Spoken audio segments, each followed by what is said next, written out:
Kalau kami ada sampai hari ini, kami setuju sama-sama itu karena anugerah Tuhan. Apa yang sedang terjadi di sekeliling kami membuktikan bahwa tidak ada manusia yang kuat.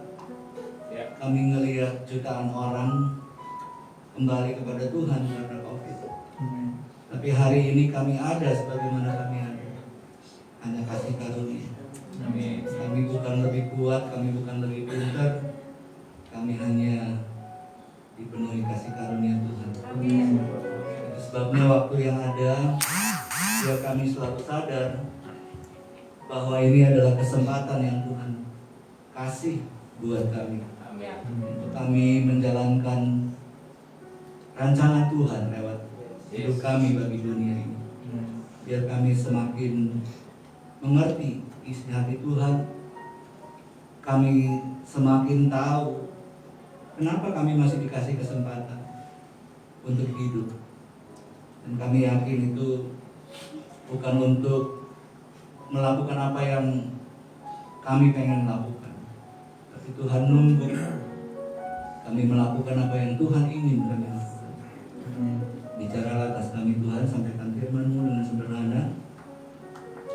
Urapi hamba-Mu dan biar setiap kami yang hadir juga fokus pada Yesus yang adalah pusat kehidupan kami. Dalam nama Yesus kami berdoa, semua yang percaya kata. Amin. Silakan duduk.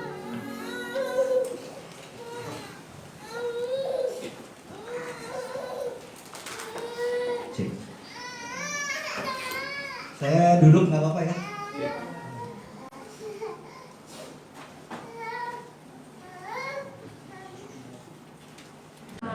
Terima kasih. Nah, sesuai dengan judul yang saya kasih ke teman-teman di sini, bicara tentang hati yang hancur atau kehancuran hati, atau bahasa Inggrisnya brokenness. Dan kita mau belajar hari ini dari seorang yang biasa aja, sama seperti kita. Dia dicatat di Alkitab kelihatan hebat, prestasinya luar biasa. Tapi ternyata orang ini adalah orang yang dari kecil hidup dalam kehancuran hati, brokenness. Namanya Daud. Nah, Daud ini dari kecil mengalami perbedaan yang dia rasakan dari orang tuanya. Sementara kakak-kakaknya diizinkan ke medan perang, jadi prajurit baik, prajurit hebat di kerajaan Saul, dia dipinggirkan hanya dengan disuruh menjaga 2-3 ekor kambing domba. Kalau kita baca ceritanya, sekali-sekali Daud disuruh pergi ke sana untuk menemui kakaknya bawa rantangan, bawa makanan. Jadi nggak dianggap banget.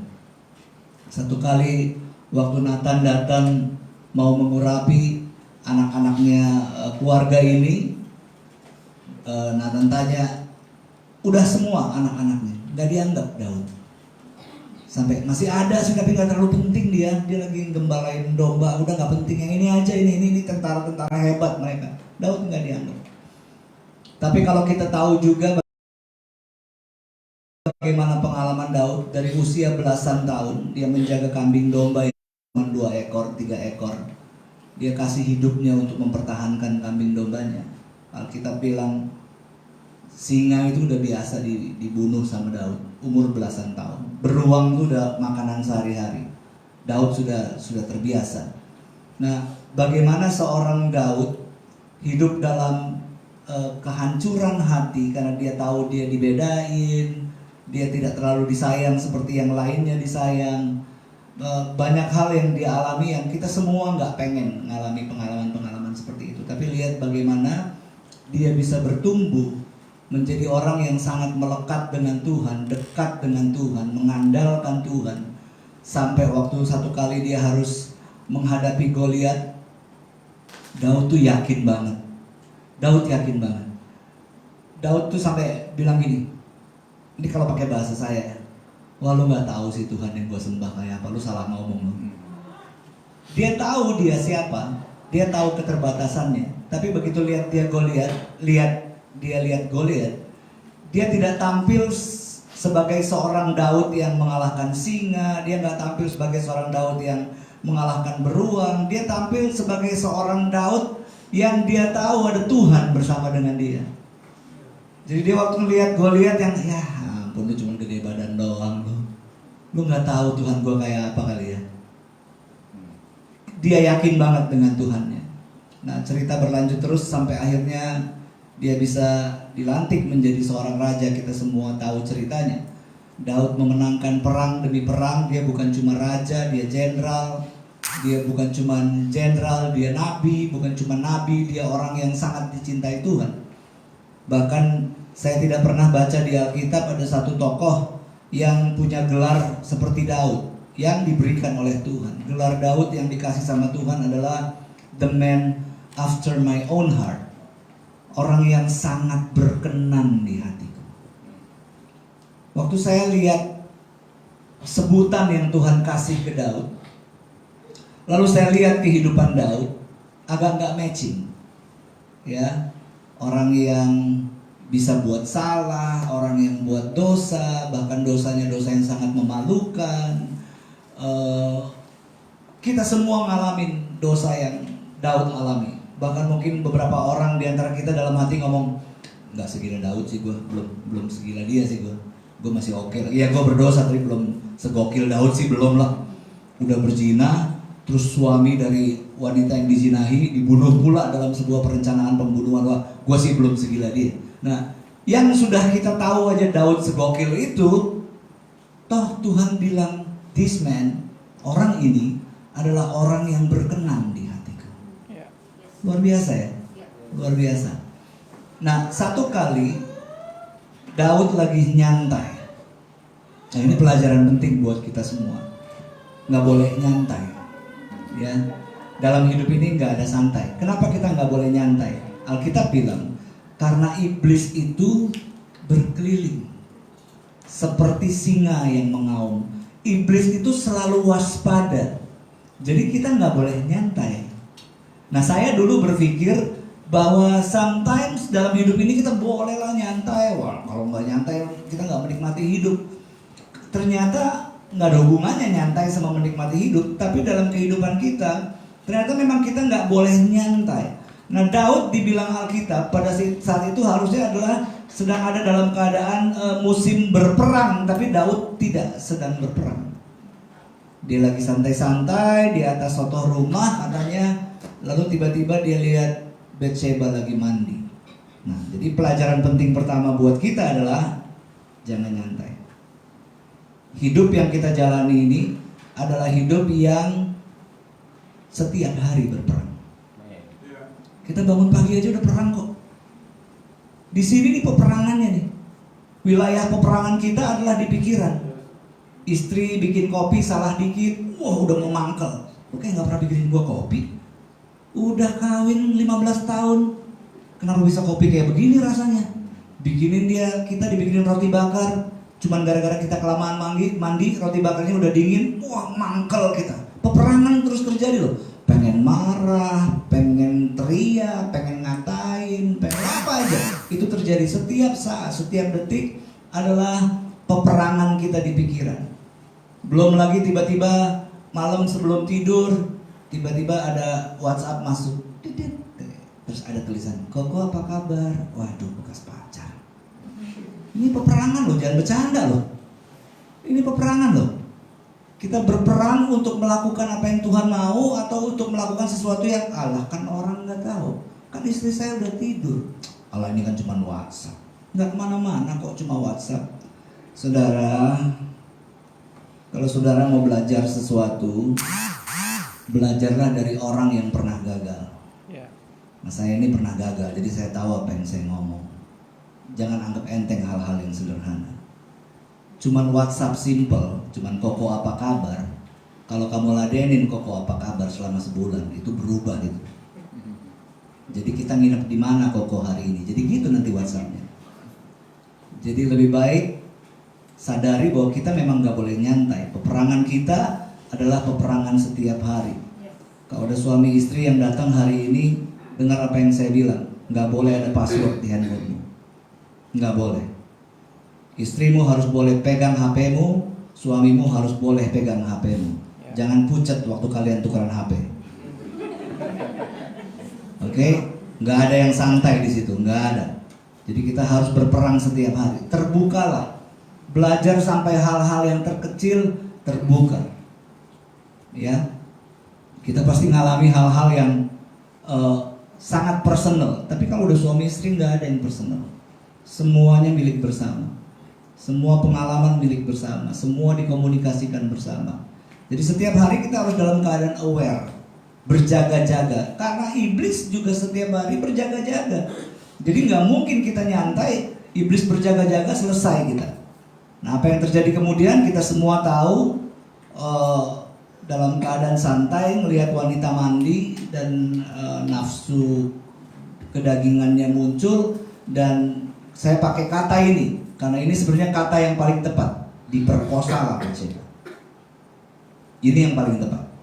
Karena sebetulnya ini pemaksaan.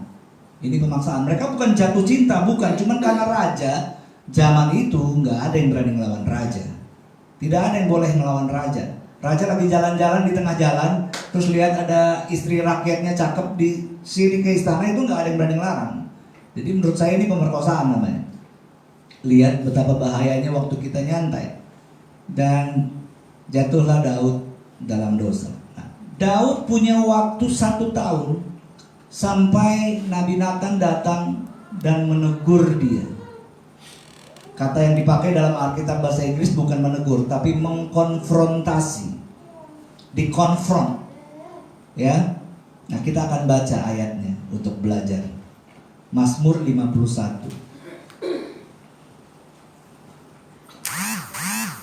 Bapak Ibu boleh baca di Alkitab masing-masing. Saya suka baca di Alkitab terjemahan sehari-hari karena lebih mudah dimengerti.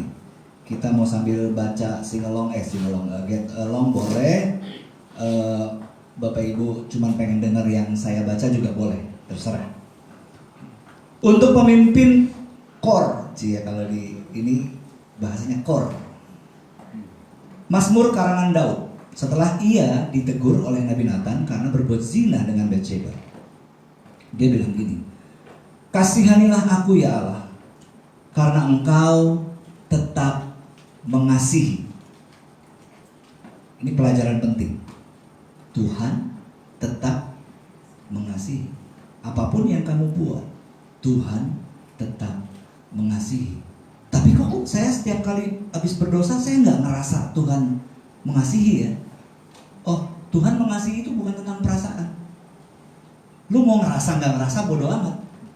Tapi Tuhan tetap mengasihi, itu kebenaran, itu absolut, nggak bisa diganggu gugat. Kenapa? Karena Tuhan adalah kasih.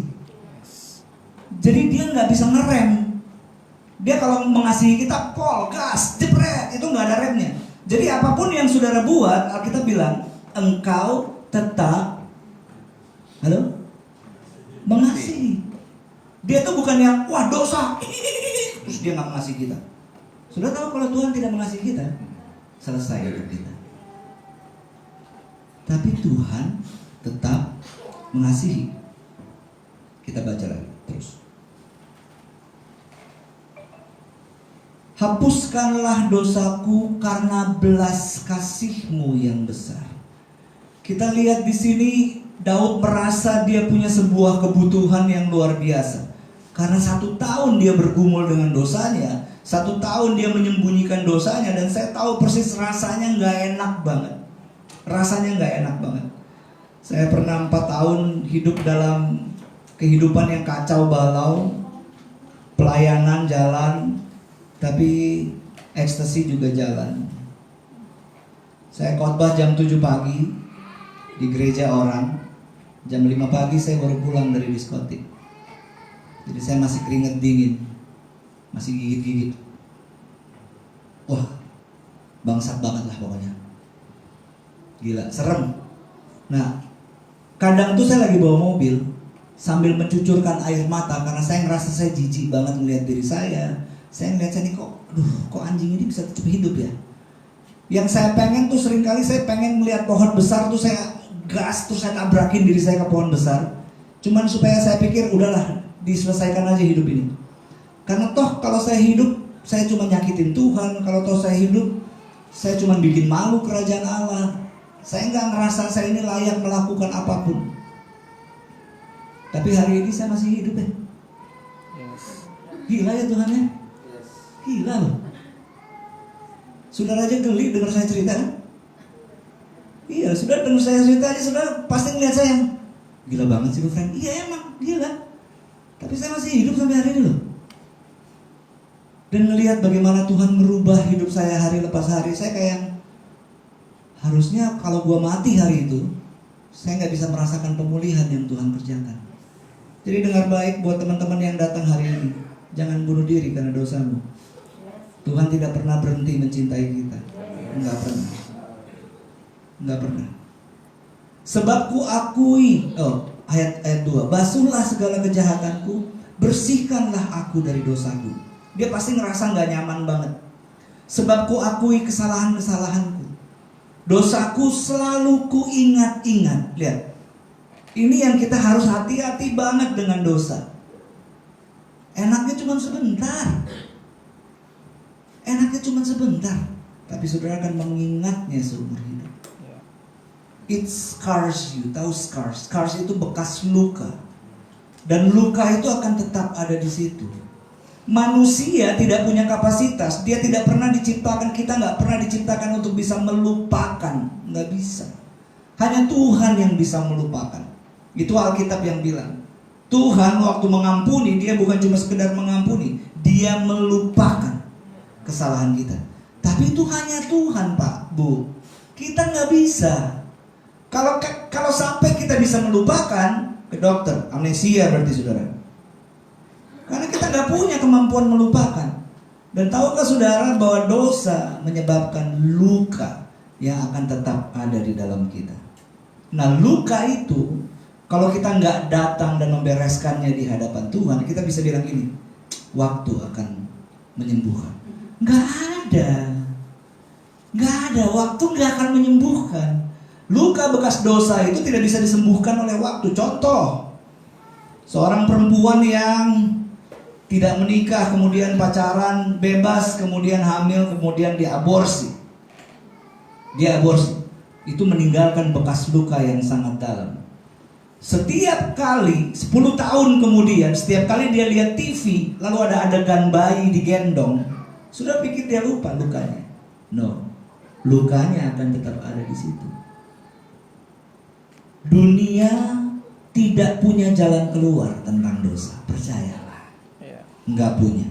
Saudara mau ngeliat motivator-motivator, ulung yang ngomong waktu akan menyembuhkan kita, nggak ada. Karena tidak ada yang punya kekuatan, kuasa untuk menyembuhkan luka dosa kecuali Tuhan. Nggak ada. Kenapa hanya Tuhan yang bisa menyembuhkan luka dosa? Karena Dia yang menciptakan kita. Dia tahu bagaimana menyembuhkannya. The scars is there. Lukanya tetap akan di situ. Dan yang berbahaya adalah waktu saudara hidup dengan banyak luka dari dosa di dalam diri saudara, saudara akan menyadari bahwa kita ini tidak sempurna. Kita ini produk cacat karena lukanya banyak banget. Setiap kali kita merenungkan hidup kita akan bilang ini, aduh, banyak banget Tuhan. Gua divorce, atau gua kawin 3 kali, atau gua hidup dalam perzinahan, pacaran gua nggak benar, gua ganti-ganti cewek seminggu sekali, gua lagi dekat sama bekas pacar. Itu jadi luka semua tuh. Dan itu membuat hidup kita ngerasa bahwa kita ini nggak komplit, nggak utuh, nggak perfect. Nah, ini yang bahaya. Waktu kita menyadari bahwa hidup kita tidak utuh, saudara akan menilai kehidupan orang di sekeliling saudara supaya saudara ngerasa nyaman. Begitu ada orang yang saudara lihat orangnya oke, baik, saudara akan cari salahnya di mana supaya saudara ngerasa even, sejajar, setara. Saya ngelihat ya, di internet itu ada yang ya kita menyebutnya netizen, ya. Ada netizen yang memang ngerasa nyaman dengan hate speech, ya kan? Ada artis posting foto apa gitu, komentar di bawah, "Oh, tambah gemuk ya." Gitu. Hate speech aja gitu. Sering tahu kan perempuan paling gak suka dibilang tambah gemuk, benar? Halo? Jadi hati-hati dengan apa yang kamu katakan. Harusnya semua yang kita katakan itu hal yang membangun, bukan yang meruntuhkan. Jadi kalau ketemu teman di gereja, please, hello. Tapi kita suka itu, karena waktu kita bilang tambah gemuk ya, terus biasanya kita bilang tambah gemuk itu yang lebih cantik dari kita. Supaya apa? Supaya kita ngerasa event, ngerasa setara, sejajar. Gue emang jelek, tapi gue gak gemuk. Atau kita cari aja, terus kita colek suami kita, "Pak, lihat, dia sih memang kaya, tapi lihat, masa masuk gereja dua-duanya mukanya meremut, pasti habis berantem di mobil, pasti habis begini." Kita seneng kalau melihat ketidaksempurnaan orang lain, supaya kita yang tidak sempurna ngerasa lebih baik. Bener gak? Halo? Itu kenapa dosamu mesti dibereskan, lukamu mesti kamu datang pada Tuhan untuk bisa minta Tuhan membereskannya. Karena kalau tidak, kita selalu mencari ketidaksempurnaan orang yang kita temui. Kita punya yang namanya ini, dualisme dalam berpikir. Dualisme dalam berpikir gini, kalau ada orang yang gak seperti saya, orang itu bukan kelas saya, atau saya tidak akan pernah sepaham dengan orang itu. Saya duduk di sini aja iris kuping saya. Pasti ada yang mikir gini, ini bapak yang bercerai ini ngapain sih ada depan saya? Kenapa mesti dia sih yang khotbah di sini? Pasti. Kalaupun saya nggak bercerai, suruh akan cari ketidaksempurnaannya saya. Ini bapak kok gaya pendeta kok kayak begini sih, tato di mana-mana. Pasti ada aja. Pasti ada aja. Nanti ada lagi yang bukan kayak saya, nggak bertato, keren, pakai kemeja, pakai dasi, bahkan mungkin pakai jas. Saudara akan tetap cari ketidaksempurnaannya di mana. Pendeta kok brewok.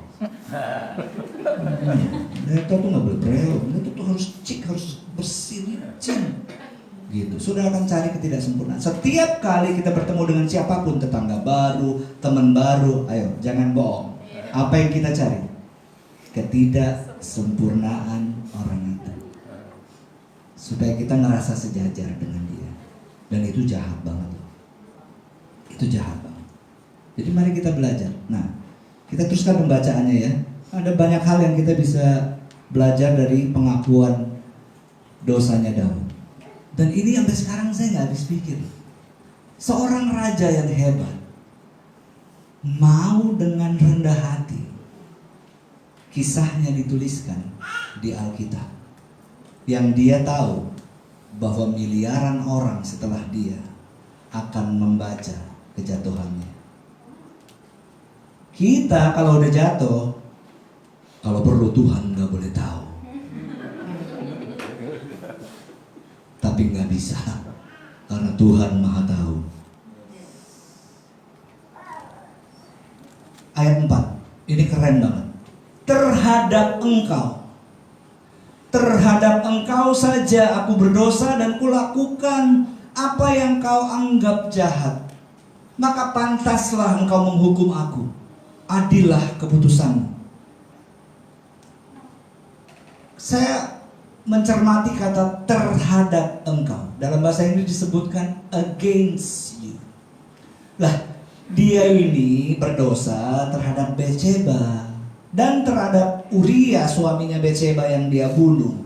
Tapi dia bilang bukan terhadap Betsheba, bukan terhadap Uria, terhadap engkau aku berdosa. Kata against ada dua maknanya. Pertama terhadap atau forward atau kepada. Tapi ada satu kata yang kita harus camkan baik-baik hari ini. Kata against itu punya arti ini, menentang, melawan, menantang. Jadi jangan anggap enteng dosa. Dosa itu menentang Allah. Saya kasih contoh. Saya punya hubungan yang baik dengan Bang Martin. Baik banget. Saya ngelihat ke depan kita akan lebih bagus sayang satu yang lain sampai Tuhan Yesus datang. Tapi kalau satu kali ada anaknya Bang Martin datang ke saya, terus kita lagi makan, terus dia dengan baik hati bawain saya sebotol Coca-Cola, lalu tiba-tiba jatuh karena nggak sengaja ke pangkuan saya, celana saya basah.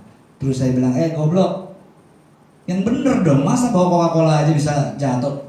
Sudah tahu, saya bukan cuma sekedar berurusan dengan dia, saya berurusan dengan bapaknya. Waktu Daud berdosa pada Batsyeba, Daud tahu persis dia punya masalah bukan cuma dengan Batsyeba dan suaminya, dia punya masalah dengan Allah yang menciptakan Batsyeba dan Allah yang menciptakan Uria. Lu bikin masalah sama bapaknya. Dan jangan bercanda, jangan bercanda. Saya yakin walaupun saya tidak punya masalah dengan Bang Martin, hari itu saya lagi bikin masalah sama Bang Martin karena anaknya saya maki-maki. Nah, kalau saudara tahu pelajaran ini, jangan menyakiti orang lain siapapun itu. Why? Anda sedang berurusan dengan bapaknya di surga. Selesai lo kalau berurusan dengan dia. Oh, saudara mungkin pikir gini, saya nggak pernah nyakitin Tuhan. Kalau saya cuma ngomongin ibu itu yang baju kuning. Yang baju kuning itu, halo, yang baju kuning pakai masker merah itu kesayangan Yesus Kristus, Tuhan di atas segala Tuhan. Jangan bercanda loh. Jangan bercanda. Saudara nggak lagi fitnah dia, saudara nggak lagi ngomongin kejelekannya. Saudara lagi bicara tentang anak kesayangan Tuhan. Jangan bercanda. Makanya Daud bilang terhadap engkau, dia nggak lihat Batsyeba, dia nggak lihat Uria, dia lihat terhadap engkau saja aku berdosa. Di bagian yang lain artinya gini, aku telah menantang engkau lewat dosaku. Bapak Ibu, dosa tuh nggak simple, dosa tuh nggak sederhana. Orang saya cuma ngomongin gini, dosa tuh nggak simple. Tahukah saudara, karena dosa dia turun ke dunia. Dosa nggak sederhana, dosa tuh nggak murah saudara. Dosa tuh mahal loh. Dari mana saya tahu dosa mahal? Nyawa kita harusnya yang melayang ke neraka. Kita yang harusnya dihukum mati. Dosa tuh nggak simple, nggak sederhana, nggak kecil, nggak dikit. Hutang dosa tuh maut loh. Halo. Dan nggak gini. Hutang dosa adalah maut itu kalau dosanya adalah membunuh, kawin cerai, pokoknya dosa yang serem-serem. Lu dosa ngomongin orang aja, itu upahnya sama. Upahnya maut. Semahal itu dosa. Harusnya kita yang dibunuh. Dan sudah tahu apa yang Bapak lakukan? Anaknya yang tunggal yang dibunuh demi saya dan saudara. Mahal. Mari benerin cara pandang kita tentang dosa. Ini gak cuma sekedar maki istri waktu lagi kesel. No. Saudara sedang menantang Tuhan. Jadi pikirkan itu. Waktu kita lagi mau ngelamun jorok, mikirin yang porno-porno, saudara sedang menantang Tuhan. Waktu saudara sedang meluapkan emosi gara-gara mobilmu disalip, lalu saudara sudah buka kaca pengen bilang, saudara sedang menantang Tuhan loh. Jadi jangan anggap itu hal sepele, hal kecil yang kan dia sudah mati di kayu salib buat kita. Entar dulu. Itu bukan hal kecil. Saya percaya banget, saya percaya salib. Saya percaya dosa yang Tuhan ampuni adalah dosa masa lalu, dosa masa sekarang, dan dosa yang akan datang. Itu saya sangat percaya. Tapi lihat Daud, bagaimana dia memandang dosa dengan serius banget. Serius banget. Aku telah menantang engkau. Against you I've sinned. Sesungguhnya aku jahat sejak dilahirkan dan kena dosa sejak dari kandungan. Nah, saya pengen kita semua mengerti keadaan ini. Maaf saya harus makan permen. Jadi jangan tersandung ya, nanti diomongin lama.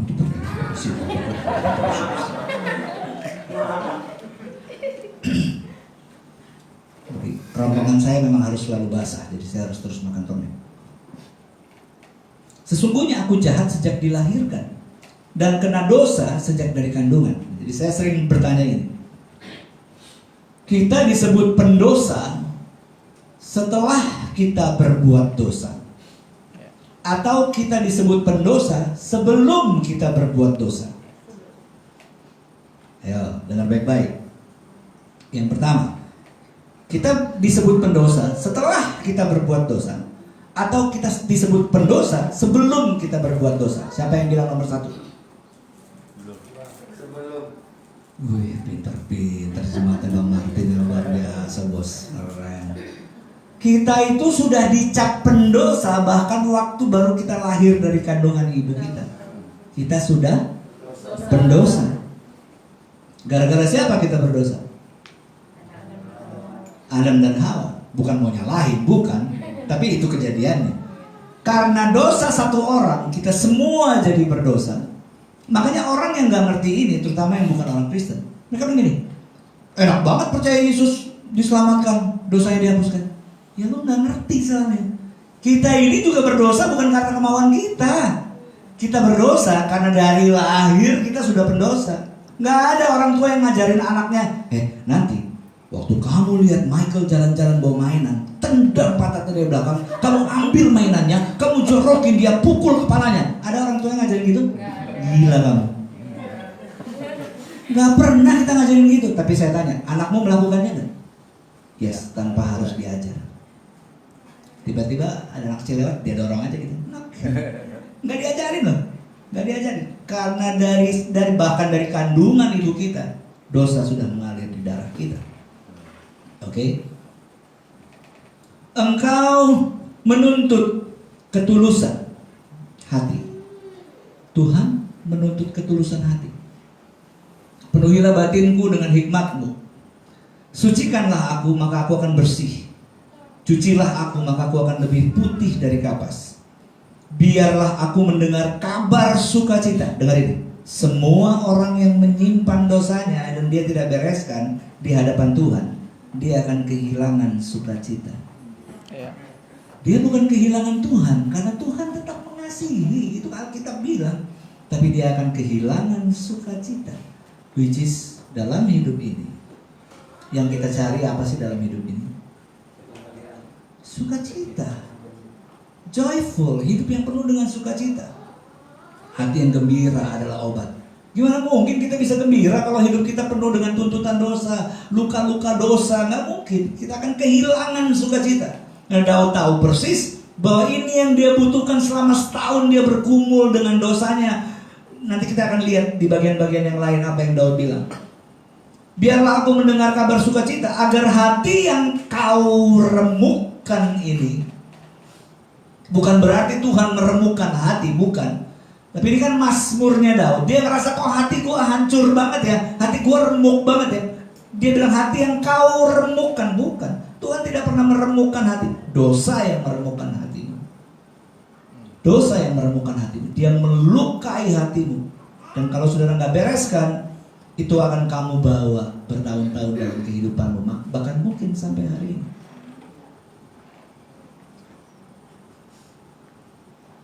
Palingkanlah wajahmu dari dosa-dosaku dan hapuskanlah segala kesalahanku.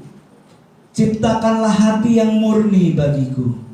Ya Allah, perbaharuilah batinku dengan semangat yang tabah. Jangan membuang aku dari hadapanmu, dan jangan mengambil rohmu yang suci daripadaku. Daud gak mikirin yang lain. Daud gak bilang jangan turunkan tahtaku. Gak penting buat Daud. Gak penting. Jangan sudahi masa pemerintahanku. Gak penting. Ini yang penting buat Daud. Janganlah membuang aku dari hadapanmu. Tahukah saudara bahwa dalam hidup ini yang paling penting dalam hidup kita apa coba? Disertai Tuhan. Lu mau milioner, triliuner, kalau nggak disertai Tuhan, kelar hidup lu. Saya punya teman yang bersahabat baik dengan anak nomor 2 yang punya gudang garam. Saya cuma diceritain aja, tapi teman saya sahabat baik dan punya perusahaan, satu perusahaan sama-sama. Dia bilang anaknya yang nomor 2 itu nggak pernah mau bicara sama bapaknya, nggak mau. Satu rumah, nggak mau. Jadi mereka cuma bicara lewat WhatsApp. Yang sudah jadi bapak, sudah jadi ibu, pasti tahu rasanya bagaimana anak nggak mau ngobrol sama kita karena luka mungkin, saya nggak tahu. Tapi can you imagine kalau hidup kita tidak disertai Tuhan, yang lain nggak ada artinya, nggak ada artinya. Enakan kayak sekarang kok, rumah mungkin ngontrak. Ikut Tuhan tuh nggak perlu harus punya rumah lagi. Siapa yang bilang? Oh kalau nggak punya rumah berarti kita nggak diberkati. Siapa bilang? Yang penting nggak tidur di bawah langit. Tidur di bawah langit pun kalau masih dikasih nafas hidup bersyukur. Amin. Iya. Jangan ukur Tuhan pakai gitu-gituan. Tapi kalau kamu sehat, lihat penyertaan Tuhan. Kalau kamu bisa memberi bagi orang lain, menolong kesulitan orang lain, itu tandanya kita disertai Tuhan. Nggak ada yang lebih penting dalam hidup ini kecuali disertai Tuhan. Makanya dia bilang jangan buang aku dari hadapanmu, karena dia tahu persis hidup itu paling gak enak kalau nggak ada Tuhan. Hidup itu paling enak kalau bersama dengan Tuhan. Kalau saya mau menerjemahkan sorga dan neraka, sebenarnya sederhana. Kita nggak punya gambaran yang clear sebetulnya tentang sorga dan neraka, nggak ada. Di Alkitab itu kalau saudara harus tahu, orang Yahudi itu paling suka menggambarkan sesuatu dengan analogi. Jadi jangan anggap semua yang tertulis di Alkitab itu gambaran yang sebenarnya, enggak. Mereka suka kayak onta masuk lubang jarum, itu analogi. Jadi nggak ada, orang-orang mereka memang suka menyampaikan sesuatu dengan fantasi, sebuah dongeng. Jadi waktu ada ayat di sorga itu jalannya emas, tahu ya? Temboknya batu permata, tahu ya? Saya nggak yakin di sorga kayak gitu. Tapi ada satu hal yang saya yakin banget tentang sorga. Kita bersama-sama dengan Tuhan, memerintah sampai selama-lamanya. Itu saya yakin. Mungkin jalannya nggak emas, temboknya nggak batu permata, tapi Yesus bersama-sama dengan kita sampai selama-lamanya, in eternity, dalam kekekalan. Itu saya yakin. Terus neraka itu apa dong bang? Saya juga nggak terlalu percaya ya. Ini saya. Neraka yang kayak ada hamba-hamba Tuhan yang suka diajak ke neraka gitu ya. Terus dia cerita di neraka tuh semua siksaannya, lidah kamu ditarik sampai panjang. Saya jadi ngebayangin lidah sapi gitu kan, dipotong-potong buat sate padang. Terus dipotong, wah sakit, terus tumbuh lagi sakit. Ini kayaknya kebanyakan nonton Hidayah kali ya. Atau komik muslim zaman dulu gitu. Disetrika, nanti kamu disetrika. Kamu lagi setrika terus kamu ngangkat telepon, halo, terus kamu kesetrika. Bukan cerita-cerita yang aneh-aneh tentang neraka. Well, I don't know, karena saya belum pernah ke neraka juga anyway. Tapi saya cuma membayangkan satu yang saya tahu pasti ini pasti benar dan gak mungkin salah. Neraka adalah ketidakbersamaan dengan Allah. Sorga kebersamaan dengan Allah. Neraka ketidakbersamaan dengan Allah. Hari ini saudara pasti bisa ngerasain nggak ada Tuhan dalam hidupmu, kayak apa nerakanya. Saya ngerasain nggak ada Tuhan dalam hidup saya. Waduh. Hari ini saya cuma pengen bilang saya nggak mau ada di tempat dulu lagi, tempat di mana nggak ada Tuhan dalam hidup saya. Dan jangan sedih, saya pelayanan. Jadi bukan berarti Anda rajin ke gereja, Anda ada Tuhan dalam hidupmu, belum tentu. Karena ada Tuhan dalam hidup kita, itu terlihat dari bagaimana kita mengambil keputusan dalam hidup. Saya Kristen, bukan cuma Kristen, saya pendeta, saya ada di mimbar. Tapi saya tidak melibatkan Tuhan dalam setiap keputusan hidup saya. Bapak Ibu, hati-hati. Ketidakberadaan Tuhan dalam hidup, itu neraka. Keberadaan Tuhan dalam hidup, itu sorga. Jadi sebenarnya kita sudah di sorga tanpa harus sampai di sorga. Sorga yang sejati nanti kita akan masuk ke sana dan itu sampai selama-lamanya. Tapi selama kita hidup tetap dalam hadirat Tuhan, sorga bersama dengan kita. Bayangin waktu kita dihianati, kita difitnah, terus kita berdoa, Tuhan, gue nggak bisa ngelihat si anjing ini, mukanya udah bikin gue enak. But anyway, dia anakmu, dan aku nggak berani bikin masalah sama kamu. So kasih aku roh yang bisa mengampuni, supaya aku menyenangkan kamu. Please, karena aku nggak bisa ngampunin dia. Melihat mukanya aja udah pengen gua tonjok. Tapi gua harus mengampuni. Terus tiba-tiba waktu kita berdoa, Tuhan kasih pengampunan. Tiba-tiba hati kita kayak ada air yang sejuk, damai. Terus kita ngelihat dia, terus loh, kok berubah ya? Loh, kok bisa mengasihi ya? Terus kita datangin dia, terus kita bilang, kalau gue punya salah, gue minta maaf. Padahal kita gak punya salah.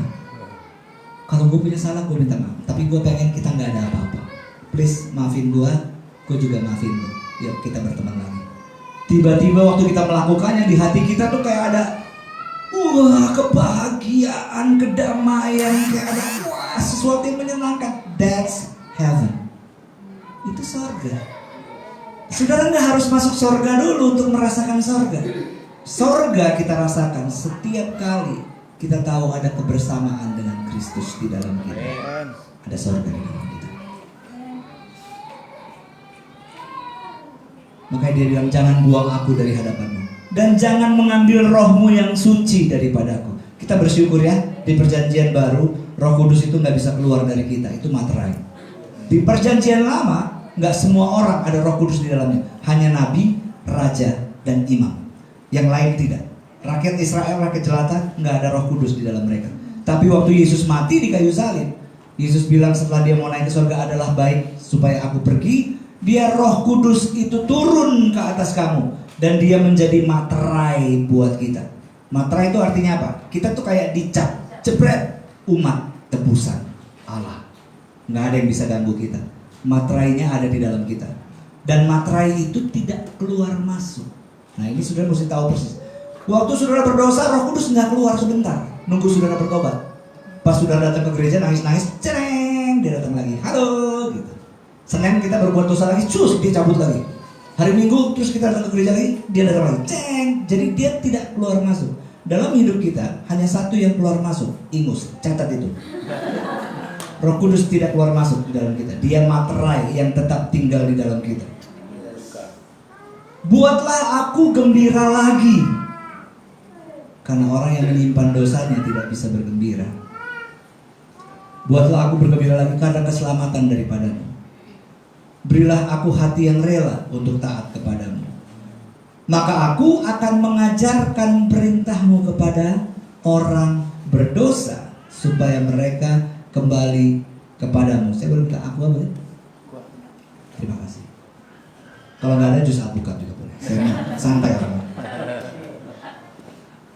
Jadi ternyata kenapa Tuhan izinkan? Makanya saya suka berpikir gini. Tuhan tuh sebenarnya cari gara-gara sendiri lewat cara dia menciptakan kita. Yang cari gara-gara tuh dia. Kenapa dia kasih kita kehendak bebas? Itu kan cari gara-gara. Benar nggak? Coba kalau dia bikin kita kayak robot yang diprogram, dia kan nggak pernah punya masalah sama kita.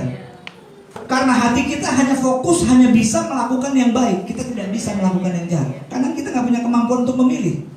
Nah, cuman karena dia cari gara-gara, dia kasih kita kehendak bebas. Yang repot siapa sekarang? Dia repot, kita juga repot. Kan dia juga repot, mesti bela-belain mengirimkan anaknya yang tunggal, yang harusnya bisa santai-santai di sorga, harus diutus ke dunia. Mending diutus ke dunia untuk happy-happy. Enggak, diutus ke dunia untuk mengalami siksaan demi siksaan, kehidupan yang baik sekali kepala kalian ini. Luar biasa loh. Makasih Dave. Nomor sepatu berapa Dave?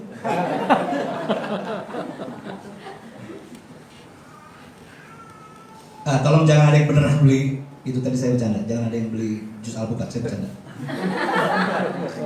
Lihat pelayanannya jadi takut saya. Luar biasa sekali pelayanan. Iya kan? Tapi dia dia nggak cari gara-gara waktu dia memberikan kita kehendak bebas.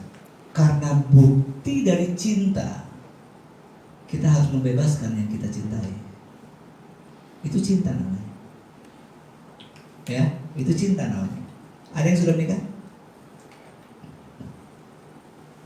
Oke. Kalau kalian sudah menikah, bukti dari cinta itu adalah membebaskan yang kalian nikahi. Bebaskan. Dan hiduplah dengan kepercayaan yang penuh bahwa Tuhan yang menjaga, bukan kita. Karena kalau suami terlalu overprotected, istri tidak akan pernah merasakan cinta. Dia mau pergi sama teman-temannya, mau me time, mau women's night out, girls night out. Kasih kebebasan. Yang penting kita tahu dia pergi sama siapa, kita tahu dia kemana, pulang jam berapa. Nggak usah tiap 5 menit di WhatsApp. Ini jam berapa, Ma? Pulang, Ma. Ayo, Ma. Ayo, nanti saya belum makan nih, Ma. Ayo, Ma, urusin saya. Nggak ada. Kasih dia kebebasan. Karena cinta itu memberi kebebasan. Bukti yang paling hebat dari cinta ya Tuhan ke kita. Dia kasih kita kebebasan. Siapa yang begitu mau buat dosa terus tiba-tiba langsung jadi patung? Anjing, nggak bisa nih. Wah, Tuhan mah mainnya begini. Kan nggak ada ayatnya. Waktu Daud hendak menghampiri Betsheba, lalu tiba-tiba Daud tidak bisa gerak lagi. Tiba-tiba anunya Daud lemes. Kan nggak ada ayatnya. Nggak lemes. Bangun dia. Artinya Tuhan tidak mau ngerecokin kehendak bebasmu. Nggak ada. Dan itu artinya dia mencintai kita secara penuh. Jadi bukan cari gara-gara sebenarnya. Jadi kalau kenapa sih Tuhan kasih kita kehendak bebas? Karena dia mencintai kita secara penuh. Dan cinta itu memberi kebebasan. Tapi ada ini, maka aku akan mengajarkan perintahmu kepada orang berdosa supaya mereka kembali kepadamu. Jadi ternyata kita diizinkan dengan kehendak bebas kita. Dan karena kita bukan Superman, maka jatuhlah kita dalam pengalaman-pengalaman dosa kita. Tapi setiap kali kita membawanya itu ke hadapan Tuhan untuk minta disembuhkan, sama seperti Mazmur 51, kita akan mendapatkan pelajarannya. Lalu Alkitab bilang, supaya aku bisa mengajarkan kepada orang berdosa, supaya mereka kembali kepadamu. Jadi sebuah pelajaran kehidupan. Kenapa? Karena kalau kita bawa dosa kita ke teman kita, yang ada penghakiman. Betul nggak? Bahkan untuk beberapa hamba Tuhan yang tidak bertanggung jawab dan belum mengerti firman, waktu kita datang ke pendeta kita dan ngomong dosa kita, Bang, gua habis gini-gini. Wah, kamu sih, Matius berkata. Digambar-gambarin kita pakai Alkitab. Ya kan? Itu yang membuat nggak ada orang yang suka ke gereja. Kita masih baru masuk pintu aja udah digambar-gambarin pakai Alkitab. Begitu ngeliat ada yang tato, haleluya. Boleh datang ke sini lagi, tapi please datang pakai tangan panjang. Karena kamu akan menjadi satu bandungan buat orang lain, batu sandungan buat orang lain. Ya, belum masuk, udah tampar-tamparin pakai ayat, ya kan? Kalau kita datang pada manusia, kita nggak mengalami kesembuhan. Dia malah mungkin korek luka-lukanya. Tapi waktu kita datang pada Tuhan, sama seperti waktu Daud datang pada Tuhan, Tuhan sembuhkan lukanya. Makanya dia bilang, supaya aku bisa mengajarkan kepada orang berdosa yang lain. Paling gak kalau Daud ketemu orang, ya gue tahu sih lu berdosa, but gue juga. Wah, itu jemaat kalau dengar kayak gitu senang. Tapi banyak pendeta yang kalau udah di mimbar, dia gak mau kasih tahu jemaatnya bahwa dia juga bergumul dalam kesalahan yang sama. Dia pengen kasih lihat bahwa hanya kalian yang bergumul. Aku suci karena aku bolak-balik naik turun surga. Jadi kan jemaat waktu datang dia nggak melihat sesuatu yang real. Dia nggak lihat vulnerable semua orang itu sebenarnya sama aja. Kita masih bergumul dengan daging yang sama, pergumulan yang sama, dosa yang mungkin cuma beda-beda tapi berdosa juga. Gitu. Daud datang pada Tuhan dan dia mengalami kesembuhannya. Lukanya tetap ada, tapi sudah bukan luka yang membuat dirinya down lagi. Ada di dalam bahasa Inggris disebut gini, dosa itu memandang rendah kepadaku. Daud bilang gitu di Mazmur 51. Dosa itu memandang rendah kepadaku. Ayo, setiap kali kita bikin dosa, perasaan apa yang langsung kita rasain? Rasa rendah. Rasa rendah. Itu yang saya bilang, dosa itu bahaya banget. Nggak sepele, bahaya banget. Menantang Tuhan, melawan Tuhan. Dan begitu kita buat, dia memandang kita rendah. Dia menaruh diri kita ada di bawah. Jadi hati-hati sebelum berbuat dosa. Oke? Dan kalau sudah terlanjur buat, datang pada Tuhan. Saya dulu nyanyi satu lagu, hati yang hancur, penuh penyesalan, Engkau berkenan, Engkau berkenan. Ayat di saya ayat yang ke-16. Engkau tidak berkenan kepada korban sembelihan. Sekiranya aku mempersembahkan korban bakaran, Engkau tidak menyukainya. Korban bagi Allah, dengarin, adalah hati yang remuk redam, hati yang tunduk dan bertobat, tidak pernah kau tolak. Jadi jangan anggap waktu kita keluarin 100.000 dari dompet semua masalahmu selesai. Tuhan tidak perlu uangmu. Gereja ini mungkin perlu uangmu untuk misi, untuk bayar gedung, untuk bantu orang susah, ngirim orang ke pedalaman. Tapi Tuhan nggak perlu uangmu. Tuhan perlu hati yang hancur,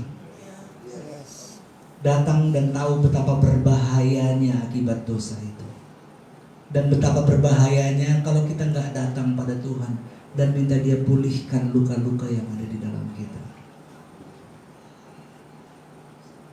Ya Allah, tunjukkanlah kebaikan-Mu kepada Sion. Bangunlah kembali tembok-tembok Yerusalem. Maka Engkau akan berkenan menerima korban yang layak, korban bakaran dan korban yang utuh. Sapi jantan akan dikorbankan di atas mezbah. Saya akan tutup dengan ini. Penyembahan yang paling otentik itu hanya penyembahan yang datang dari hati yang hancur, yang sadar betapa berdosanya kita dan betapa kita perlu kasih karunia Tuhan. Itu tiba-tiba penyembahanmu jadi sangat otentik di hadapan Tuhan. Waktu kamu meneteskan air mata, kamu sedang menangisi kasih karunia yang begitu besar. Nah, beda sama orang-orang Pantai Kosta zaman dulu. Sudah tahu gerakan Pantai Kosta pertama kali dimulai, itu budak-budak Afrika. Makanya kalau dengar lagu-lagunya mereka tuh menyayat-nyayat gitu ya. Itu mereka menangis karena kesulitan hidup. Mereka menangis karena suami-suami yang suka main tangan, main pukul. Jadi waktu mereka nyanyi, mereka menangisi kesengsaraan hidup. Sambil tadi malam habis dipukul, mulia sakit Tuhan, Semaraja mulia. Jadi yang membuat mereka nangis itu self pity. Tapi itu bukan penyembahan yang otentik. Sudah habis ditipu 2 miliar, terus datang ke gereja, Tuhan miskin aku, terus kita nangis sambil nyanyi, berharap Tuhan buru-buru tolong kita. Itu bukan penyembahan yang otentik. Itu self pity namanya. Penyembahan yang otentik hanya datang dari hati yang hancur karena tahu kita ini berdosa dan sering menantang Tuhan, sering melawan Tuhan, dan kita sekarang lagi hidup dengan luka-luka yang gak sembuh-sembuh sampai membuat pandangan kita terhadap orang lain juga jadi ngaco, jadi ngawur. Dan hari ini aku datang padamu Tuhan, mohon belas kasihan, kasih karunia-Mu. Itu menjadi persembahan yang berkenan di hati Tuhan. Amin. Jadi mulai hari ini jangan menyembah Tuhan karena suamimu jahat, sambil disebut-sebut lagi dalam hati, bunuh dia Tuhan, hukum dia, pincangkan kakinya, potong tangannya Tuhan. Tapi nyanyinya mulia, sembah. Ya, mari penyembahan yang otentik. Itu bahkan kata Alkitab lebih penting dari korban-korban sembelihan. Saudara harus berkorban, memberi dari apa yang kamu punya. Itu harus, itu gaya hidup kita. Tapi ada yang lebih hebat dari itu. Datang dengan hati yang hancur, brokenness. Nah, apa yang bikin Tuhan jatuh cinta sama Daud? Brokenness. Daud itu orang yang gampang hancur hati. Karena dia tidak pernah menyepelekan dosa. Dia tahu waktu dia berdosa, dia sedang menantang Allahnya. Dan buat dia harus selalu datang pada Tuhan dan bereskan semuanya. Selalu datang bereskan, selalu datang bereskan. Doa saya, Mari setiap saat datang pada Tuhan dengan hancur hati. Bawa hidupmu yang hancur itu ke dalam tangan Sang Penjunan yang bisa membuat hidup kita menjadi pulih seperti baru lagi. Dia bilang, berikan aku hati yang baru. Dan Tuhan akan kerjakan itu buat saya dan saudara. Amin. Dia akan terus memulihkan kita setiap hari. Karena setiap hari kita bersalah, saudara. Setiap hari kita berdosa. Jangan bohong. Saya aja gak berani bilang saya lupa berdosa hari ini. Mungkin tadi bangun pagi udah ada aja. Ada yang kesel, ada yang bikin marah, ada yang bikin apa. Setiap hari. Itu sebabnya pakai setiap waktu kita untuk datang dengan hati yang hancur di hadapan Tuhan. Minta Tuhan memulihkan kita. Mari kita berdoa. Yuk kita bangkit berdiri sama-sama. Selidiki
Tuhan, Engkau menyebut kami dengan nama kami. Iblis yang menyebut kami dengan dosa kami. Karena dia nggak ada kerjaan lain, dia nggak punya senjata lain. Senjatanya dia cuman tuduhan atas masa lalu kami. Tapi Tuhan melupakan semuanya. Dan hari ini Tuhan Yesus, aku berdoa sama seperti apa yang Tuhan kerjakan buat saya. Kerjakanlah buat jemaat-Mu. Amin. Pulihkan kami semua Tuhan. Amin. Karena hanya Tuhan yang bisa memulihkan kami. Nggak ada yang lain. Nggak ada yang lain. Hanya darah Yesus di kayu salib yang bisa menyucikan kami bersih. Bersih. Sampai kelihatan putih seperti salju. Dan Tuhan, hari ini kami jemaat-Mu datang pada Tuhan membawa semua scars, membawa semua luka dari apa yang sudah kami buat di masa lalu.